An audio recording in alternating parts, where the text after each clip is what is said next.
최고의 고령이고 원로 선생이었어요. 지금 95세였는데 한 2달 전에 돌아가셨죠. 그 숙대 교수였고 김남조 사단이랄 그럴 것만큼 그 밑에 제자들도 많이 잘 됐고 그 시인들이 많아요. 그래서 김남조 사단이라고 할 정도로, 그리고 한국에서 여자 시인 그러면 최고의 시인이었고 원로였습니다. 이분이 그 젊었을 때 아주 시단의 꽃이었어요. 얼굴도 예쁜 데다가 대학 교수에다가 시인에다가 뭐 정말 남자들이 그 부러워하는 그런 여자였어요. 그러다가 참 2달 전에 돌아가셨네요. 내가 간다고 하는데 다른 일이 내가 어디 중요한 일이 있어서 못 갔는데 죄송하더라고요. 그래서 이 김남조 선생의 시 중에 겨울바다라는 시가 있어요. 내가 이거 가지고 나온 이유가 있으니까 요거 한번 읽어봐 주실래요? 노 선생님이? 제가요? 네. 겨울바다 김남조. 겨울바다에 가 보았지. 미지의 새. 보고 싶던 새들은 죽고 없었네. 그대 생각을 했건만도 매운 태풍에 그 진실마저 눈물져 얼어버리고 허무의 물 위랑 위에 불 붙어 있었네. 나를 가르친 건 언제나 시간. 끄떡이며 겨울바다에 섰었네. 남은 날은 적시나. 기도를 끝낸 다음 더욱 뜨거운 기도의 눈이 열리는 그런 영혼을 갖게 하소서. 남은 날은 적지만 겨울 바다에 가보아. 정말 존경받을 만한 분이었어요. 이제 이분의 시를 갖고 나온 이유는요, 여기 3년에 보면 불이라고 있잖아요. 불. 한자로 한 행을 했어요. 이게 한자도 한 행이 되는구나. 그 다음에, 요것도 사실은 이게 사실은 이렇게 해도 돼요. 네. 한 줄이 돼도 연이 될 수가 있어요. 한 줄이 한 연이 될 수도 있다. 그러니까 결국 얘기하면 하나가 한 행이 될 수 있고, 하나가 연이 될 수 있고, 하나가 시가 될 수 있어요. 그러니까 한자라고 해서 시가 되거나 안 되는 건 아니다, 이 말이지. 그리고 또 한 가지 여기서 중요한 거는, 여기를 보면 이렇게 하나, 둘, 셋, 네 개, 사에는 4개짜리고, 위에는 3개짜리잖아요. 3개짜리 행이 연이나 4개짜리 영이나 무게가 같다. 같은 중량을 갖고 있다. 말하면 어떤 건 7연, 9개 행이 있다 하더라도 연 하나에 주는 무게는 같다. 그 다음에 여기 말하는 불이라는 요 하나가 위에 물이랑 위에 불 붙어 있었네 하고의 길이가 저렇게 길어도 한 행의 무게는 같은 거다. 이렇게 보시고, 무슨 말인지 이해가 됐어요? 여기 보면, 이건 넉 자고, 이건 한 자고, 이거는 뭐, 한 10자 정도 되는데, 그러면 10자만큼 무게가 다르냐? 아니자, 그죠? 행으로 들어갔을 때는 그 행의 무게가 같은 거다. 이걸 이해를 시키기 위해서 내가 이렇게 남발을 붙이고 해놓은 거예요. 그러니까 시는 아무리 뭐라고 말하고 써더라도 그 길이 하나는 짧게 쓴 그거나 똑같다. 여러분 시 쓸 때 그런 개념을 가지고 있으면 내가 어딜 강조할 것이다. 이거 생각을 하시고 쓰시면 돼요. 그 다음에 접시꽃 당신, 요거 한번 누가 읽어보실까요? 이거 굉장히 긴 시라서 내가 읽을게요. 접시꽃 당신, 도정환. 우수수 잎에 빗방울이 날입니다. 오늘도 또 하루를 살았습니다. 낙엽이 지고 찬바람이 부는 때까지 우리에게 남아있는 날들은 참으로 짧습니다. 아침이면 머리맡에 흔적 없이 빠진 머리카락이 쌓이듯 생명은 당신의 몸을 우수수 빠져나갑니다. 씨앗들도 연매력 크기에는 아직 많은 날을 기다려야 하고 당신과 내가 갈아엎어야 할 저 많은 묵정밭은 그대로 남았는데 논두렁에 덮은 망초대와 잡풀가에 넋을 놓고 한참을 앉았다 일어섭니다.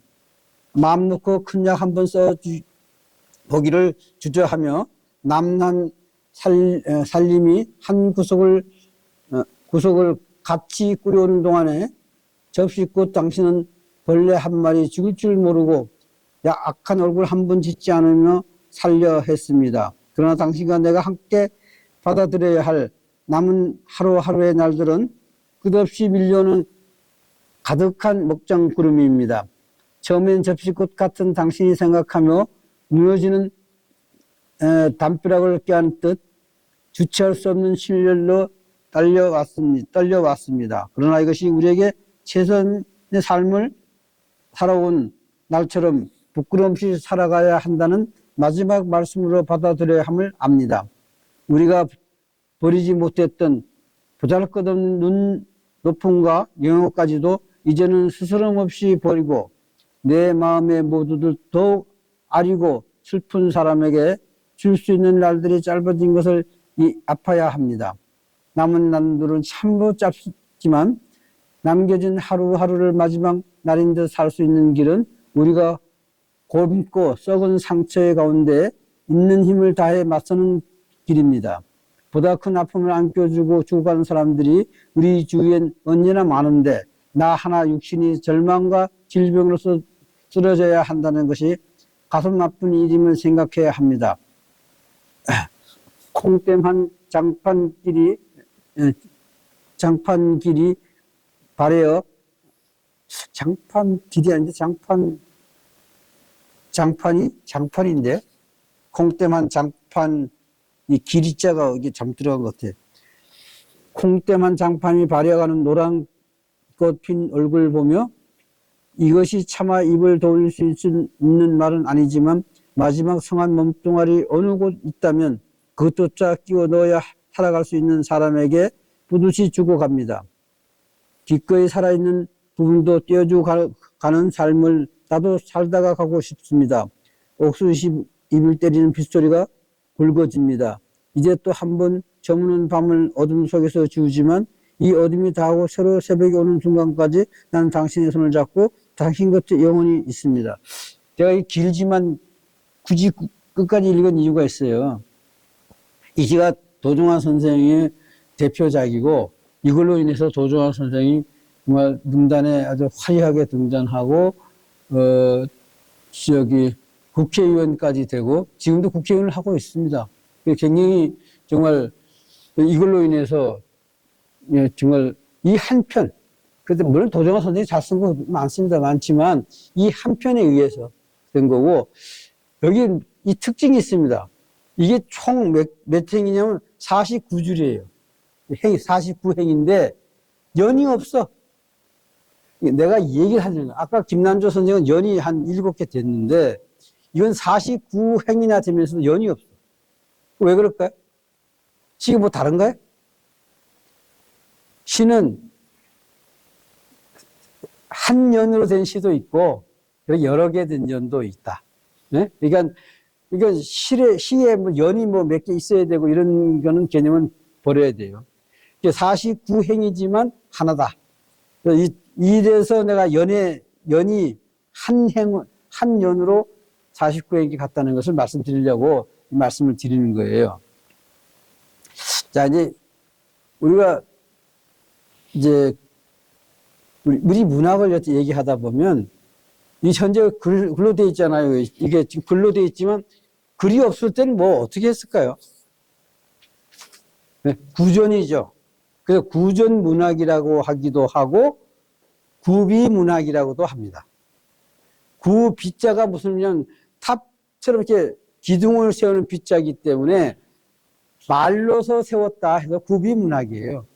구비 문학이라 그러면 사실 어려워서 우리가 무슨 말인지 모르겠지만 구전 문학이라고 해석하시면 돼요. 구전 문학을 구비 문학이라고 좀 학식 있으시고 좀 어려움을 좋아하시는 분들이 쓴 말이기 때문에 구전 문학이나 구비 문학이나 똑같은 얘기입니다.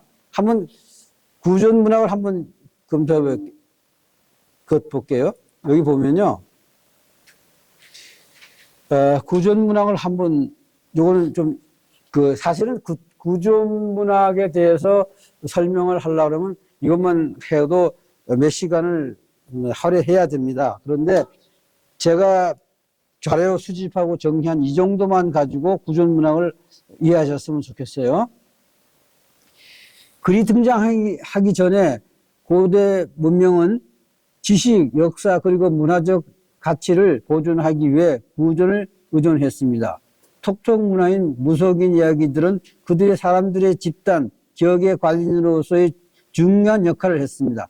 이 얘기는 무슨 얘기냐면, 그 이야기꾼들, 그게 되게 누구냐면, 옛날에 말하면 무속인들이에요.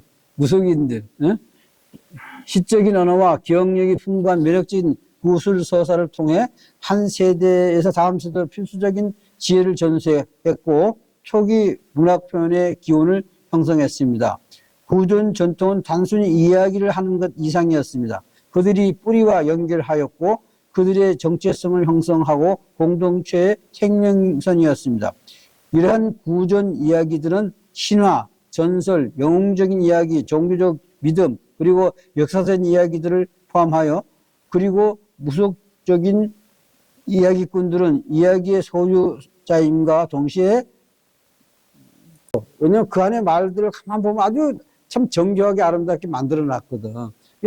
그게 구존을 하다 보니까 사람마다 좀 조금은 다르고 조금은 더 낫게 하고 발전해 왔거든. 그래서 그거를 다 할 수 있는 사람이 굉장한 사람이잖아요. 그런 사람이 한 분 나타난다 그러면 막 연예인처럼 모여들어서 그 얘기 듣느라고 했다는 얘기죠. 그래서 삼국지는 내가 생각하기에 어느 정도 삼국지가 길이가 되냐면 우리 보통 10권을 쓰잖아요. 삼국지가 10권으로 쓰는데 어떤 때는 보면 뭐 8권짜리도 있고 또 내가 삼국지를 8번 읽었는데 전반부를 잘 쓴 사람이 있고 후반부를 잘 쓴 후 삼국지를 쓴 사람도 있고 처음에 또 보면 유비현동이 도련결이 맺기 전에 동네에서 있었던 일부터 시작해서 쓰는 사람도 있고 이게 다 틀려요. 근데 삼국지를 총 계산하니까 많아봐야 10만 행이다. 10만 행이에요. 그것도 어떻게 보면 시라고 볼 수가 있어요. 그 다음에 일리아드 같은 경우는 15,690 행 정도 돼요. 93행이나 돼요. 그러면 그것도 시라고 해요. 그건 그리스 신화에서 나오는 트로이 목마의 전쟁을 쓴 거거든요. 그것도 구전문학이에요. 그러면서 시라고 얘기를 해요. 근데 이제 여기서 보면 키르기스탄에 보면 마나스라는 구전 시가 있어요. 그거는 얼마냐면요. 50만 행이에요. 50만 행. 삼국지보다도 5배나 더 길어요. 그걸 다 외웠던 사람이 있다는 얘기죠. 응? 그 50만 행을 쓴 마나스라는 사람은 키르기스탄의 장군이었는데 중국이나 다른 외세의 침략을 막아내고 어떤 훌륭한 업적이 있고 그 자손서부터 모든 사람들의 기록을 엮은 것이 마나스라는 서사시예요. 50만 행이에요. 내 이 얘기를 왜 했냐. 아까 한 행짜리도 시가 되는데 50만 행짜리도 시가 된다. 그러니까 시의 길이는 따질 수가 없다. 그 얘기를 하려고 내가 이 말씀을 드리는 거예요. 시의 길이 전혀 관계없습니다. 도종환 선생은 49행을 썼지만, 그거 49행짜리가 한 연도 되고. 그러니까 구전문학으로 들어가 보서 내가 이제 보니까 옛날에 구전밖에 없잖아요. 말로 할 수밖에 없었잖아요. 이게 글이 생기기 전이니까.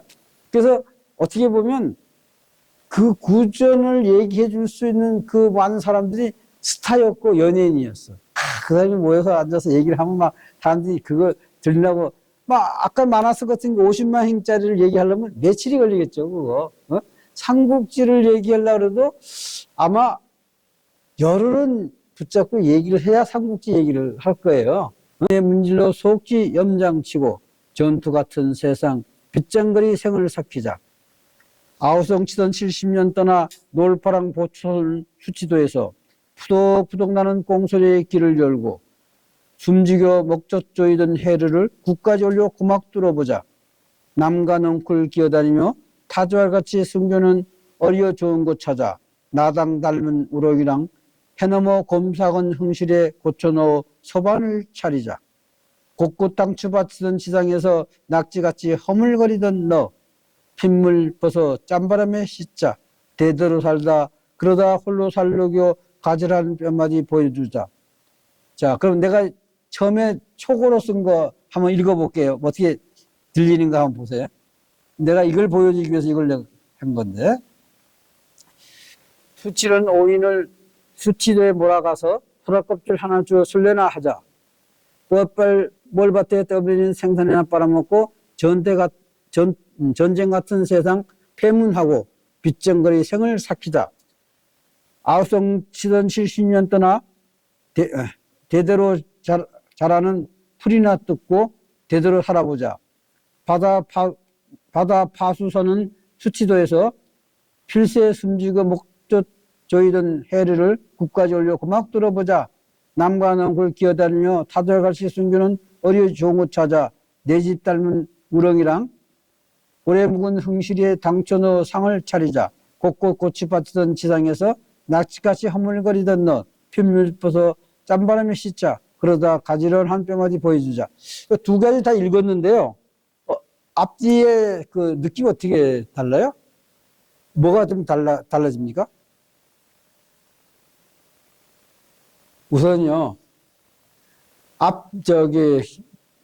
초거가 된 거는 보면 이 구어체가 많이 들어가 있고, 말과 연결이 어떤 하나가 좀 이렇게 좀 부드럽지 않습니다. 그리고 어거지로 이렇게 글을 넘기다 보니까 연과 연에서도 부자연스러워요. 근데 이걸 써가지고, 처음에 저도 많이 고칩니다. 써가지고 이렇게 복사를 해서 놓고 막 이렇게 많이 고쳤어요. 뭐 고친 거 막 표시 많이 했어요. 뭐 이거 빼고 놓고 뭐 해가지고 한 다음에 그걸 이제 해서 이제 완성을 시키는 거죠. 이게 뭐 그것도 한두 번 완성한 게 아니고 여러 번 해서 했는데 완성을 하고 나니까 문맥도 통하고 부드럽되고 말하자면 그 구어체가 사라졌어요. 그래서 이렇게 됐는데 내가 이걸 갖고 나온 이유는 거기에 있는 게 아닙니다. 이걸 보면 그 책을 보시면 알겠지만 연에마다 행의 길이가 다 틀려요. 행의 길이가 한 개짜리 행도 있고 두 개짜리 행도 있고 세 개짜리 행에다가 6개짜리 행까지 다 있어요. 그러니까 행이 이렇게 각각으로 되어 있을 수 있다는 걸 보여주기 위해서 행도 이렇게 만들었고 전투 같은 세상은 전쟁 같은 세상이라는 말을 살짝 바꾼 것 뿐이야. 남들이 하는 말을 하고 싶지 않은 것 뿐이에요. 네?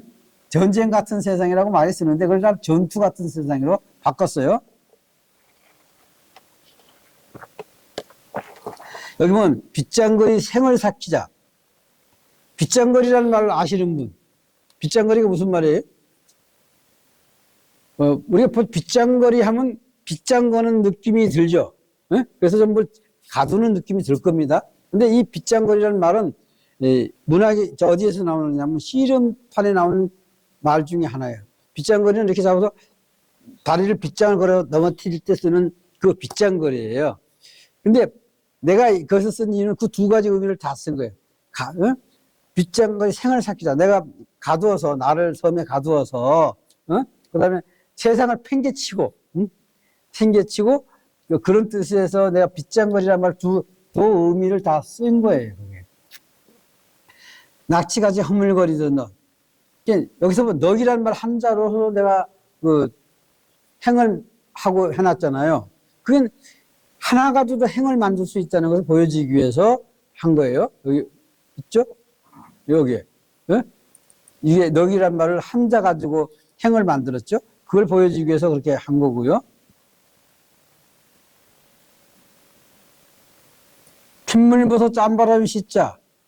그 불락에 대한 우리가 이미지가 우리가 실제 낙지는 하얗지 않습니까? 그런데 우리가 빨갛게 낙지 그러면 빨갛게 먼저 느껴지지 이게 허옇게 느껴지지 않는 거예요. 그러니까 우리가 이미지가 이렇게 담겨 있다는 거죠. 그래서 그 낙지 핏물버섯 그러니까 시상을 살면서 상처받고 이거 핏물 버든 그 상처받고 흘린 피를 짠바람 예, 시자 대대로 살다 한행으로 만들었음.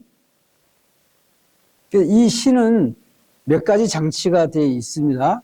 그 여기 보면 내가 제일 이 시를 쓰면서 그 잘했다고 생각될까요? 호박이라는 그 호박이 사실은 우리가 시에 쓰기에 아주 그렇게 좀 좋은 이미지를 주지 않고 좀 뭐 그렇게 시에 좀 걸구적거려요. 그래서 호박이라는 말을 어떤 걸로 쓰면 좋을까 하고 사전을 찾고 유해를 찾으니까 남과라는 과이더라고 원래. 호박은 원래 남과예요. 남과가 왜 남과냐 했더니 남쪽에서 들어온 과일입니다.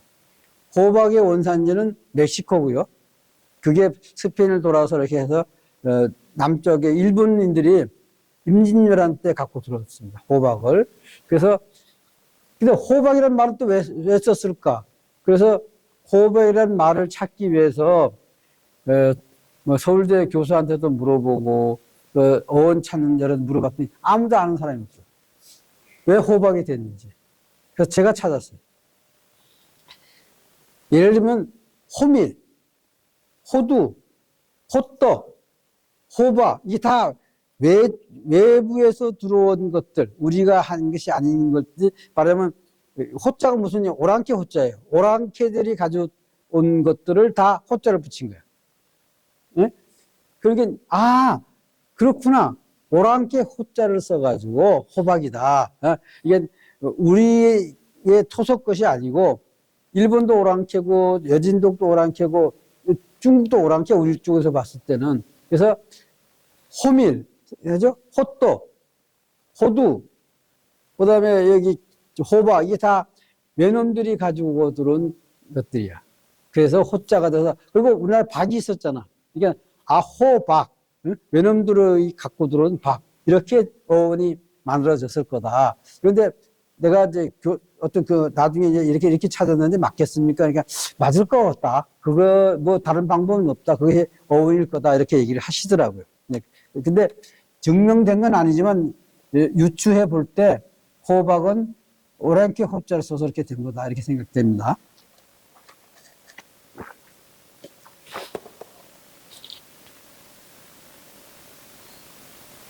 여기 보면 숨지고 목젖 조이던 해류를 했어요.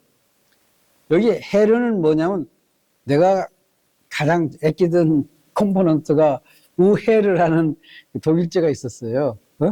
근데 그게 아파트에서 다 못 올립니다. 이게 올리려면 3 정도만 올려도 꽝꽝 울리니까 못 올리잖아. 그러니까 목젖 조이던 해를 국까지 올려. 아무도 없는 섬이니까 그냥 국까지 한번 올려서 한번 들어보자. 그래서 쓴 말이에요. 그래서 여기 해류는 뭐 해르츠란 말도 될 것 같고 뭐 그래서 이렇게 남들이 못 알아보는 뭘 하나 장치를 넣은 거예요. 내 시를 모든 사람이 다 그 단어를 의식하고 안다 그러면 시가 뻔한 것이 되니까 모르는 단어를 하나 그냥 넣어서 당신이 알든 말든 하고 내가 모호성을 위해서 하나 넣은 거예요. 이 모호성이라는 게 우리 굉장히 중요하기도 해요. 뭐냐면 여러분들 모르는 지역을 가면 신비하고 뭔가가 경이롭잖아요. 그러니까 내가 다 알면 너는 뻔해. 조금은 모호한, 또 글도 내가 다 아는 글만 돼 있으면 그거 뭐 쉬운 글 이렇게 되는데 그 모르는 자가 있으면 뭐 지식이 있나 보다 무슨 이런 지식이 되는 거죠. 그래서 모호성도 가끔은 필요해요. 모르는 단어. 그래서 모호성을 한번 넣어본 거예요. 여기 보면 고추도 찾아보면 고추, 당초 뭐 이렇게 여러 가지가 있습니다. 흥시리는 이 된장이에요. 된장을 흥실이라고 신만이들이 해요. 여기 내가 보면, 여기 보면, 시에서 보면, 아우성치던 70년 떠나, 이 얘기는 무슨 얘기냐면, 내가 70살 때 쓴 시예요. 어? 그래서 70년을 섬으로 간다, 거기 섬을 떠나서, 그 70년 여자도 그다가 풍자해서 넣은 거예요. 내가 아는 많은 여자들, 그런 여자들 떠나서, 그러니까 70년과 70년을 떠나서 섬에 혼자 간다, 이런 의미를 살짝 집어넣은 거예요. 그러니까 이거를 한문을 안 넣어주면 이건 넌 몰라요. 그러니까 그럴 때는 넣는 거예요. 수치. 수치가 무슨 말이냐면, 물수자, 꽁치자에 원래 그걸 갖다가 저는 나를 빚자 수치라고 하고 싶어서 하는 거고요. 그래서 여기서 지금 얘기하는 거는, 내 이 시에서 얘기하려는 거는 제일 중요한 건 저거예요. 어원을 찾아라. 어떤 걸 물도 어원을 못 찾으면 안 돼요. 어원을 꼭 찾아서 우리 시인들은 어원을 밝혀야 돼요. 그래서 우리가 시인을 갖다가 선생이라 하는 이유가 어원을 밝혀서 그런 것도 밝혀내고 정확하게 쓰기 때문에 교육적으로도 활용되고 또 교육이 되기 때문에 우리 선생이라고 그러는 겁니다. 그래서 이 시를 여러 가지 내가 이런 그 시의 구조에 대해서 얘기를 하려고 이 시를 의도적으로 쓰긴 했는데 쓰고 나오니까 꽤 나름대로의 괜찮아서 이 시를 좀 넣었어요. 자, 여기서 보면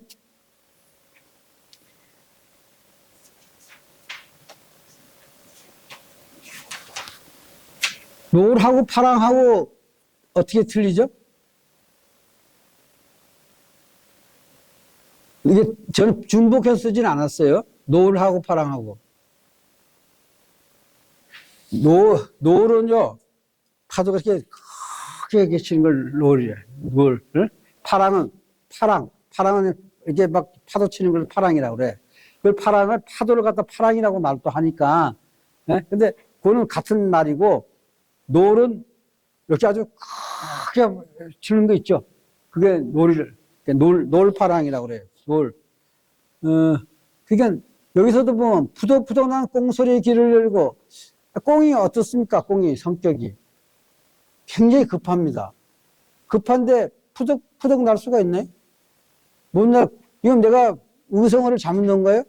그게 아니고 이 섬이니까 섬에는 아무도 꽁을 잡아먹는 것이 없어. 꽁이 급할 필요가 없어. 꽁마저 푸덕푸덕 난다. 이게 한가한 섬이라는 걸 표현하기 위해서 이렇게 했는데, 어떤 사람들은 나보고 그럴지도 몰라요. 그 급한 꽁이 왜 푸덕푸덕 나냐? 응? 파닥파닥 날지. 이렇게 얘기하는 사람이 있겠지만 난 일부러 그렇게 한 겁니다.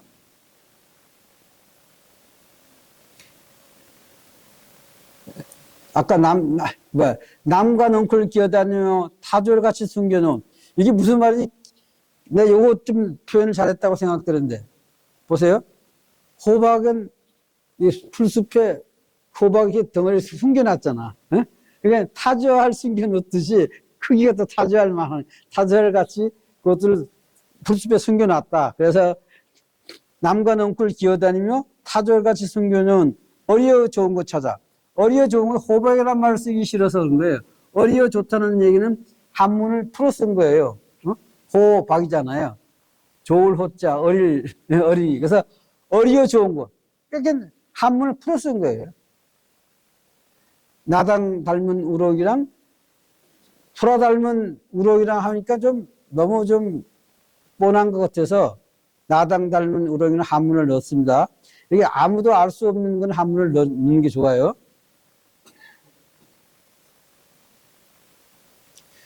여기도 보면,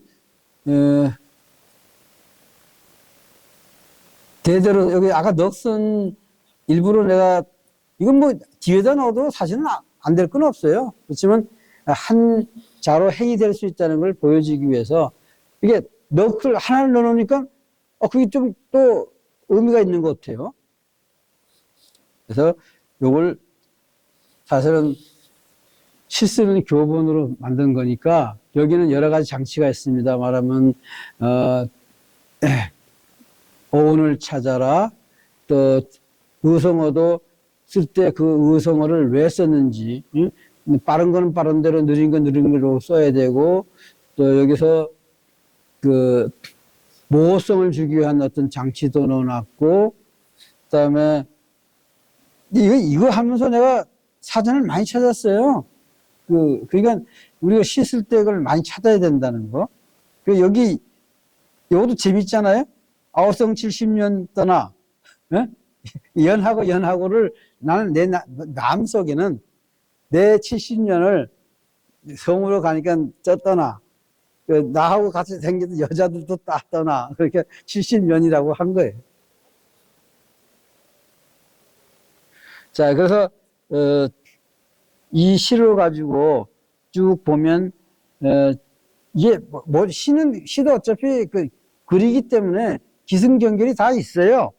우리가 기승전결을 꼭 구분하지 않기 때문에 그런 거지, 기승전결이 없는 건 아니에요. 기승전결을 꼭 지킬 필요도 없고, 그런 거지. 그래서 1, 2연은 사실은 기예요. 3, 4는 승이고, 5연은 전이고, 6, 7연은 결론이. 네, 이 시에서 기승전이 다 있다, 이런 얘기를 좀 하는 겁니다.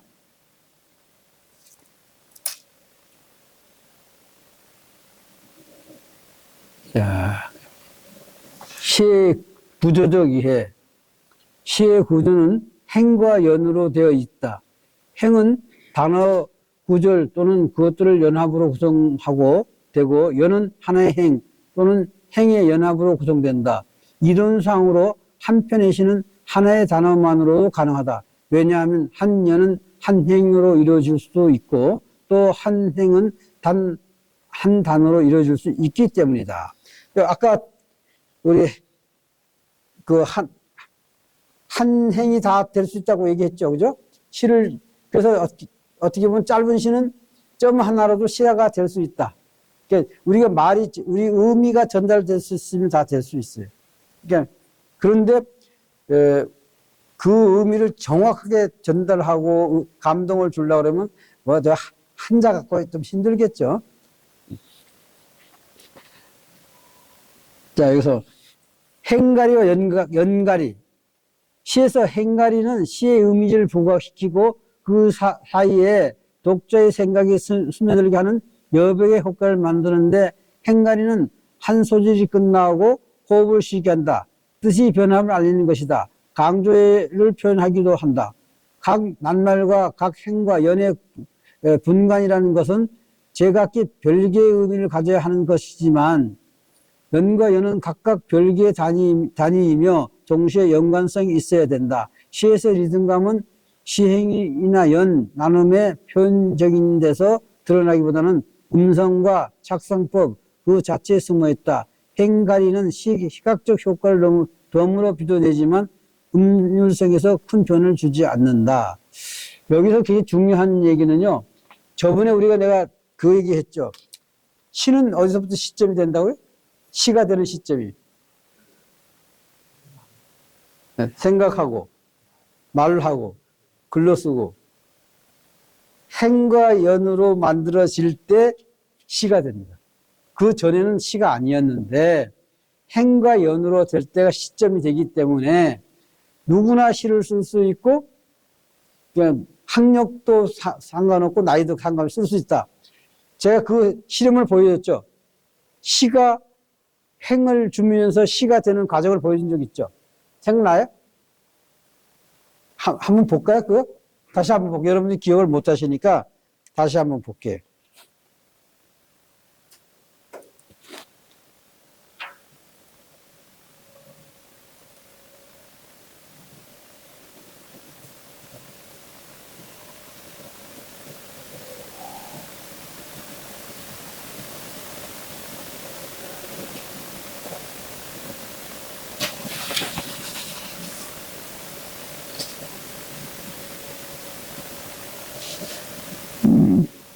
시.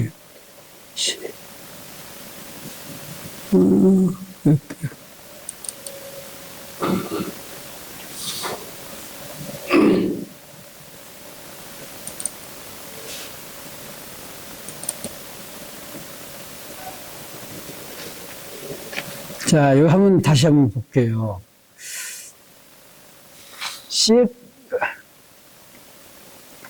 황순의 별이라는 시가 있습니다. 한번 읽어볼게요. 어느새 어두워지는 하늘에 별이 돋아났다가 눈물 갠 아이의 눈에 내려왔다. 아이는 지금 자기의 오른쪽 눈에 내려온 별이 돌아간 어머니라고 느끼면서 그럼 왼쪽 눈에 내려온 별은 죽은 누이가 아니냐는 생각을 미치자 아무래도 누이는 어머니와 같은 아름다운 별이 되어서는 안 된다고 머리를 옆으로 저으며 눈을 감아 눈 속의 별을 내몰았다. 이 얘기는 황순원의